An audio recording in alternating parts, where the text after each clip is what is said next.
dalam market kan ada macam makanan kucing grain free, dan di supermarket kebanyakan dia ada grain, dia ada jagung, semua kan ada. Ada tak dia akan impact kucing ke kesihatan? Grain free, tak boleh masin, dia so that dia tak ada kena kidney, sakit buah pinggang ataupun susah kencing. Kalau macam I pakai cables yang untuk yang indoor punya, so that dia tak ada constipation.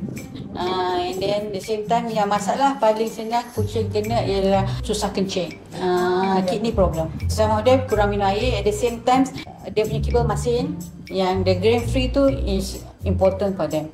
Grain free. Grain free. Certain kibble ada ingredients dia yang kadang jagung banyak pun tak bagus juga.